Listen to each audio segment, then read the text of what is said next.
What's up guys, back for another Honkai Star World video. In this video, I want to talk about which character has the most value in the upcoming reruns.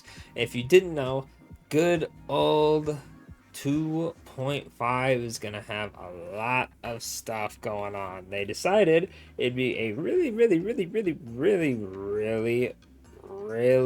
idea. Really good idea. Insanely incredible idea to have three reruns, and they're all pretty good value too. It's Kafka, Robin, and Black Swan, and yeah, and then they have Fischl as well. So your Jades are not safe this update. They're not safe, right? And then there's also Linxia and Topaz rerun. We will talk about that probably after all these guys come out. That's a bit later, so don't worry about that. We'll have that video later. But really quickly, we're gonna go over what they do briefly, right? Because I don't want it to be a year long, and then like characters that work well with them, so you get a better idea of what you have, what you should be going for, and then we have a skip tier at the very bottom. I'm gonna put it and say like, okay, if you don't have these characters, like for example, I'll be like, okay, if you don't have these three, you should summon for one of them, and if you don't worry about Black Swan, she's like a skip, but for the most part, this is not going to be a should you summon, just a general idea of what you should be going for, and then my general thoughts of everybody as a whole. We'll have separate breakdown videos in the future, but let's jump into it. So let's start off with Robin. Now, here's the issue with Robin. I'm just going to start putting characters here because Robin is a universal support. She is insanely good. She works for literally like everybody, except for like Dot and stuff, right? Pretty much what she does, she boosts follow-up attack damage, but she also boosts damage in general. When you attack, she does damage as well. Pretty much anybody who is not going to be centered around Dot or is centered around Break is gonna want her. I do really need to put more, honestly. Like, I used to be fishing for like every single sub DPS and DPS. Pretty much everybody wants her. I'm literally gonna already just put him down. She is a insanely good universal support, and her support is team wide. I honestly think she is one of the close to must summons. So it's really hard to rank her. Obviously, she's gonna want follow attack characters the most. She was the most, so like Topaz, Yunli, Ratio. It's Fei Zhao does follow up, so she'll probably be with her too. You know, for pure fiction with like Himiko, Herda, Blade has follow-ups, March has follow-ups, Clara has follow-ups. Hell, even Akron is wanting her. It's looking like just like the best support is overall just Robin now. Now, if you already have Ruin Mate and Sparkle, you don't need her necessarily. She is going to bring a lot of value, but if you have two really good supports and you're fine with using them, right? And by supports I mean like universal supports, nothing like Harmony MC, right? Because they're a little bit more specific. Run May luckily has flexibility that Harmony MC doesn't, right? So you can run May on like everything and be fine, right? But if you have like a good Bronya, Sparkle, Run May, you have two of them. They're well built. They work with the teams you're running for endgame mode. They work in Pure Fiction, Apocalyptic Shadow, MOC. You're fine. You don't need Robin. If you only have one or none, she's almost a must summon.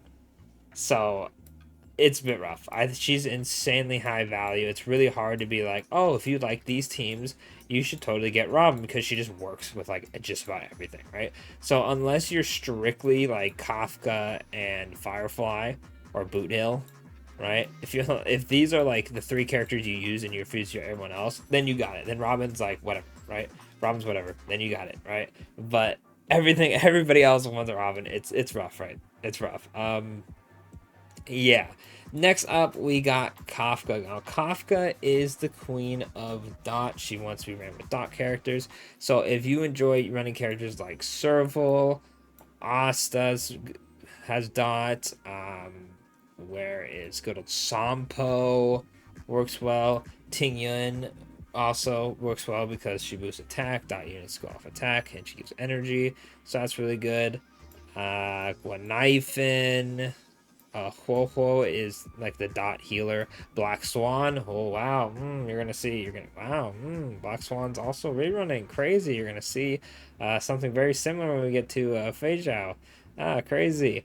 Um, People say you can run him with dot, but I believe you want E2 before you do that. I don't have him, I can't test him. I'm just going off what people are saying. So if you're like, yeah, it's shit, you got that. You got me right there. But mostly, you're going to be running these characters. Am I forgetting anybody? I think that's everybody for Dot, mostly. Obviously, Kafka herself, right? Yeah, Kafka wants Dot. She is the universal Dot enabler. The E2 for her is extremely good to boost dot damage overall. I might actually go for that myself, but she works completely fine at E0. Unfortunately for the dot team, they don't seem to really be pushing out dot content. A lot of game modes for Starro, at least recently, have been okay. You're gonna want, follow-up teams like Himiko, right? Or you're gonna want break teams like Firefly, or you're gonna want follow up, or no, not follow up teams. Sorry, more like where is it? I am Hypercarry. There we go. I was like, who am I forgetting? I almost wanted to say follow up again because, I mean, my follow up team's kind of like a Hypercarry team, right? Because I choose ratio.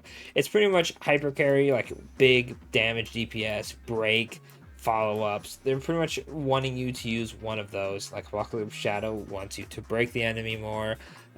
MOC wants big damage. Pure Fiction wants follow up, mini attacks, a bunch of attacks going off at once. They kind of have their niche on what they want, and the game modes will like rotate around them. Dot is another one that has somewhat value in Pure Fiction, but they don't really show up. You don't see too much dot stuff, and to be fair, that's mostly because there aren't any new dot characters that have been released for a while. When Black Swan came out, there was some dot related stuff for MOC, but until we see that again, we probably won't see too much dot stuff. So dot isn't really a high value team, not anything like the break team where it's like they're insanely good in every game mode, and a lot of the game modes are just going to be like, yep, if you have break this week, you're getting up full stars, you got this. And then other times it's like, oh, you don't have, break team, that sucks, you're not beating it now, good luck if you're free to play or don't have high investment, right? It sucks. Mostly Apocalyptic Shadow is criminal of that, where if you don't break the enemy, you're doing very little damage. So if you don't have a team that can break the enemy really fast and they do a bunch of damage, you're at a bit of a disadvantage, right? But enough of that, right? Dot is still a decent team, but without Kafka, it pretty much falls off a cliff. So if you're looking to invest in Dot, Kafka is a high value character. Next up, we have Feijao, which we don't know her full kit. However, we do know that she has a follow-up attack. When she attacks, she has a ultimate that charges kind of like Acheron's, where it's every 2 attacks, I believe, from their trailer, because Moe's attacks once, and then our funny Foxboy attacks, and she gets a stack. And she can hold 12 stacks, and I believe it was 6 for her to ult. So I'm just going to go on a limb and say that she's probably not going to be break related, because the enemy wasn't broken a single time during the trailer, and her team just definitely wasn't break related, right? So she's going to want follow-up attack teams or teams that attack a bunch. These characters are going to be, from the looks of it, Moe's. Someone like Topaz is going to be very beneficial as well. She's not going to want characters like Ting Yun because she has her own like ult dependent mechanic, right? So energy is going to help her out too much. She is a hunt DPS as well. Funny enough, whereas Robin is going to be really good for her because she has follow-ups. You could probably run someone like Sparkle with her, Baronia, since she's single target. Heck, you could probably run Ratio with her if you wanted, both of them on the same team, and then just like focus on one enemy. Silver Wolf will probably be pretty good with her. Marge will probably be really good with her. Actually, she will be really good with her because she has her own like follow-up attack to help out. Other characters, Payla's probably going to be pretty good with her. Help from Ron May will be pretty good. It's pretty much looking like your standard hyper carry in terms of supports, like Payla, Ron May, Sparkle, Bronya, right? Robin's obviously going to be the best one. And then just follow-up attack characters, since follow-up attack characters tend to attack the most.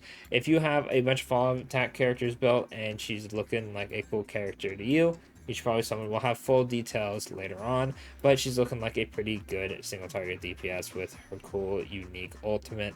I'm sure she's going to be easily obtainable and runnable for a lot of people, especially if you have a follow-up attack team. You can kind of just summon for her and then bam, you already have the team ready. It's not going to be like you have to concoct a team out of different characters, or you have to start saving up for other characters. If you have a follow-up attack team, you just slide her in, you're good to go, right? Then we have Black Swan. Black Swan is a bit of a tough one to really talk about teams, because she really can be run on a lot of teams. You can run her with Kafka on Dot, you can run her with Akron. I do this for just having Akron support. Hell, you can run her as a mini Pela if you want, because she does have defense lowering. So it's a bit rough to mark down teams for her. She's pretty much kind of like a sub DPS slash support. She's insanely good in pure fiction. So if you're looking for a sub DPS that you can slot on a bunch of teams, primarily hyper carry and Dot, uh, follow up, you could run her, I guess, if you're in need of like a budget, like you don't have Topaz or anything. You could run her for like the defense lower and I guess the damage, right? But she really just wants to be on like hyper carry, Dot. Most of the hyper carry is going to be Akron, because she just works better with Akron. You can run her with other hyper carries, such as like Zele if you wanted to, or like Yun Li. You could. It's not going to be like the most ideal scenario, but you can do it. Overall, that's pretty much all it is when it comes to Black Swan teams, right? And with that recap, let's go over who is the most valuable and who is not. I think number one clearly is going to be Robin. Just infinitely more teams than everybody else, insanely good support. You can't go wrong. If you don't have Rothman, highly recommend grabbing her. Then I actually think Kafka, funny enough, it's the order that I put this in, ironic. Kafka is going to be the second best, as she enables a whole team to work, and without her the team doesn't work. And so if we get into future content that wants you to run Dot and you don't have Kafka, you are going to be in for a little bit of trouble, right? You're not going to be completely unable to clear it, but you're gonna struggle a bit. It does suck. We definitely do need a different Dot enabler that's not Kafka, just because the team not really working too well without one singular character. It does kind of suck. Like, you can run follow up without Robin, right? You can run follow up without Topaz. You can run hyper carry, obviously without Fischl. You could run break teams without run May. It's not going to be ideal, but you can do it, right? You can run break teams without Harmony MC. Boot Hill can work just fine without Harmony MC. So a lot of teams can still work to some degree without a character. If you use that without Kafka, bro, you are a freaking trooper, bro. You got that. I did not see a world in which that works out too well, which is unfortunate. So I think that is why that she has more value than Fischl. Obviously, when Fischl's full kit gets revealed, if she has some crazy stuff like every follow-up attack character's attack does 5,000% more damage or something, that'll be like, all right, you know. But this is just based off of what we saw from the live stream. This is to give you guys a general idea of who you should be thinking about summoning for before we get into the full, you know, individual videos. Then we have Black Swan, Fischl, which is just a hyper carry. I feel like that's not entirely needed, but if you do need a hyper carry like a newer player, she's definitely a good pickup. Or you just want a fun character for a follow-up, like I say, you don't have Dr. Ratio, you could just run her, Topaz, Robin, and like a Venturing, and you'll be good just fine. If you don't have all those characters, you can still get away with running like a sustain, Robin, Topaz, her, or, you know, Mose is looking pretty good. You can probably slot him in as well. So if you are summoning on this update, or let's say you already have Robin, you can kind of make her team just off of like her, Mose, who's on her banner, and then having Robin or summoning for Robin, and then just throwing a sustain. That team should work, right? As long as she's doing a good amount of damage and her kit isn't like completely like really bad, right? Obviously, if she's a terrible DPS, then we'll have to reconsider that, right? But I highly doubt it. She is looking like to be a very popular character. Her ults look incredibly beautiful. She has the Acheron ult, so I have high faith in her that her value will be really good. And then Black Swan, I don't want to say niche support, but I feel like she definitely doesn't have a role she really succeeds in a ton besides Dot. So overall, I think this is what we are looking at. Actually, probably this. Unless you are a fan or you possibly want to get into making dot teams, then I believe it looks like this, right? But for your normal players, I think that grabbing Robin is the number one scenario, and then everyone else is just based off of characters you have and teams you want if you have the leftover currency. Like I said, I will be going into more detail on characters and their teams. I'll have, team building videos. I'll have uh, going over their kit, having showcases of like Kafka and them, right? This is just a general overview to give you a better idea of what you should be summoning for, because we don't have that much longer. It's like 8 days, right? And a lot of people are already like freaking out over like, oh god, who do I summon for, right? So I want to get this video as fast as possible to give you a better idea. If you start building up some characters, start getting your jades, who you're gonna summon on, what light cones you need, right? But like I said, I'll get into that in later videos. I'll probably have to start like tomorrow, honestly, right? But it is gonna suck, because if I did them individually and didn't do a general overall video like this, then you would be getting like the Black Swan video like right before she drops, and like I feel like I'm still gonna do it, right? But I feel like it might be a bit better if you get this information as soon as possible versus near the very end, right? That's what does suck. I don't want to just upload like 20 videos at once and be like, all right, there's information, have fun, right? YouTube wouldn't like that. I'm sure you guys who have notifications on wouldn't like that either. But anyway, that's it for the video. Let me know what teams you are looking forward to running. Who do you think you're gonna go for? What characters you like running? If you have any questions, let me know in the comments. And of course, I'll catch you on the next one. Thanks for watching.